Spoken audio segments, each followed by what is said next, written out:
nom du Père et du Fils et du Saint-Esprit. Amen. Grande joie d'être là avec toi en ce lundi 4 novembre. Et aujourd'hui, nous célébrons Saint Charles Borromée, évêque. Charles Borromée, 1538, archevêque de Milan, réalisa en sa personne le modèle de l'évêque proposé par les conciles de Trente. Il travailla à la réforme à réformer les clergés en tenant des synodes et en fondateur des séminaires. Il voulut restaurer les mœurs chrétiens dans le peuple par ses visites pastorales, donnant à tous l'exemple d'une vie authentiquement fidèle à l'Évangile. Et la première lecture d'aujourd'hui, de ce 4 de novembre, la première lecture, c'est Philippiens chapitre 2, à partir du verset 1. Aussi, je vous en conjure par tout ce qu'il peut y avoir d'appel pressant dans le Christ, de persuasion dans l'amour, de communion dans l'esprit, de tendresse compatissante. Mettez le comble à ma joie par l'accord de vos sentiments.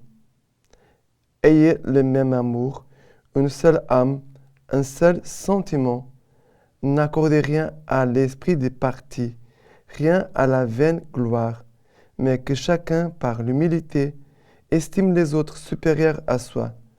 Ne recherchez pas chacun vos propres intérêts, mais plutôt que chacun songe à ceux des autres. Alors, et ici, Paul qui dit, je vous conjure par tout ce qu'il peut y avoir d'appel pressant dans le Christ, de persuasion dans l'amour, de communion dans l'esprit, de tendresse compatissante. On sent qu'il a quelque chose qui, pour Paul, il va dire qui est très important. Il dit, mettez le comble à ma joie par l'accord de vos sentiments. Qu'est-ce que Paul demande? Il attend l'unité, l'accord des sentiments, avoir le même sentiment. Ayez le même amour, une seule âme, un seul sentiment. N'accordez rien à l'esprit de parti, rien à la vaine gloire. Ça veut dire que Paul, il désire que cet même amour du Christ puisse nous garder dans l'unité et dans l'humilité. Une seule âme, un seul esprit. N'accordez rien à l'esprit de parti, rien à la vaine gloire. Ça veut dire renoncer à l'orgueil, la vaine gloire, le parti, l'esprit de parti, mais d'avoir cette unité, cet même amour entre nous. Et après, elle va dire que chacun, par l'humilité, estime les autres supérieurs à soi. Estimer les autres supérieurs à soi. Pour nous qui nous vivons en communauté, c'est très exigeant. Chaque jour, d'estimer les autres supérieurs à moi. Dans la paroisse, la même chose.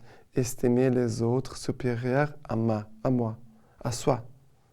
D'accord?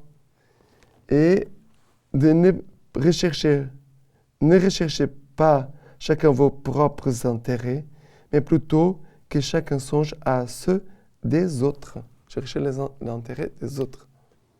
Ça, pour vivre cette unité et cette humilité dont nous parle Saint Paul, il faut une grande conversion.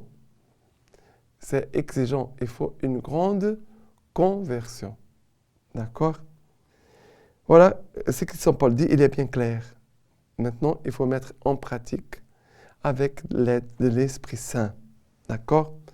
Et le psaume d'aujourd'hui, c'est le psaume 131, à partir du verset 1.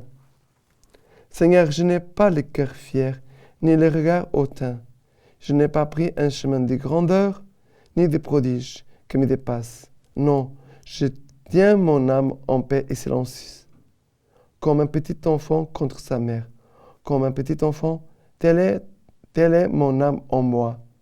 Mets ton espoir, Israël, dans le Seigneur, dès maintenant et à jamais. Alors, je n'ai pas les regards hautains, je n'ai pas pris un chemin de grandeur, je n'ai pas le cœur fier. Voilà, tout ce premier verset concerne l'humilité. L'humilité. Ni prodige que me dépasse. Voilà. Pas, ici, il n'a pas de l'orgueil. Ici, c'est l'humilité. Et après, ce psaume qui nous parle de l'esprit d'enfance, après il va dire, non, je tiens mon âme en paix et silencieux, comme un petit enfant contre sa mère. Alors, vous voyez, l'humilité nous aidera à garder notre âme en paix et silencieuse, en paix, comme un petit enfant contre sa mère. Voilà, dans l'amour de Dieu. L'humilité nous garde dans la paix, dans le calme, dans le silence, mais aussi dans cette union avec Dieu. Et après, le psaume finit en disant, mets ton espoir dans le Seigneur, dès maintenant et à jamais. L'orgueil nous casse peut-être cette espérance. Cette espérance, pourquoi? Parce que l'orgueil se suffit à lui-même. Voilà. Je me suffis à moi-même. Je n'ai pas besoin d'autre chose, ni de personne. Tant qu'ici, l'humilité, elle nous garde dans l'espérance de savoir que le Seigneur viendra vraiment à notre secours. Le Seigneur sera là, à notre côté, quand nous aurons besoin de lui. D'accord? Et l'évangile, c'est Luc chapitre 14, à partir du verset 12.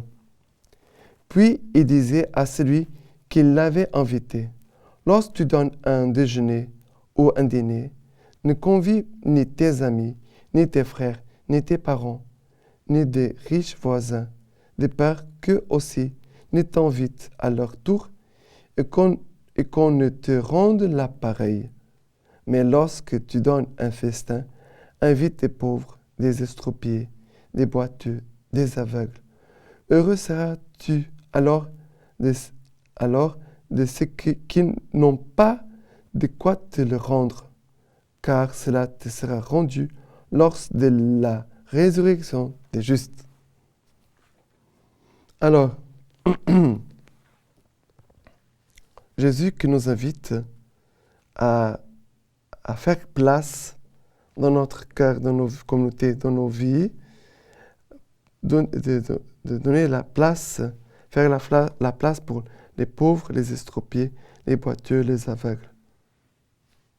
Le Seigneur veut vraiment que nous puissions avoir un amour spécial pour les pauvres, les estropiés, les malades, les boiteux, les aveugles. Et en plus, Jésus va dire, « Heureux seras-tu alors de ceux qui n'ont pas de quoi te le rendre. » Ils ne pourront pas te donner quelque chose en retour. Mais c'est Dieu qui te le rendra. C'est Dieu qui va nous donner. Voilà. Ça veut dire, cette phrase, celui qui donne aux pauvres, il est en train d'en prêter à Dieu. Ça veut dire que Dieu lui-même, ce que nous faisons aux pauvres, Dieu nous le rendra. Ça veut dire que Dieu va nous payer ce que nous aurons dépensé aux pauvres. Bien sûr que ça ne concerne pas des intérêts, de chercher son propre intérêt. Non, ce n'est pas ça. C'est chercher les intérêts des autres, comme le disait la première lecture. Ne pas chercher son propre bien, mais chercher le bien des autres. Ça, c'est l'amour gratuit, qui ne cherche pas de recevoir en retour. D'accord? Et la lecture patristique d'aujourd'hui, de Saint Charles Borromée, nous dit ceci. Nous sommes tous faibles, je le reconnais, mais le Seigneur Dieu nous a donné des moyens où nous pouvons facilement trouver du secours si nous le voulons. Voici un prêtre qui voudrait mener la vie irréprochable à laquelle il se sait obligé, qui voudrait être chaste et avoir la conduite digne des anges qui lui convient. Mais il ne décide pas d'employer des moyens voulus, le jeûne, la prière, la fuite des relations mauvaises, des familiarités nuisibles et dangereuses. Maintenant, je vous laisse la bénédiction par les mains toutes pures de la Vierge Marie. Dieu Tout-Puissant vous bénisse et vous garde, le Père, le Fils et le Saint-Esprit. Amen.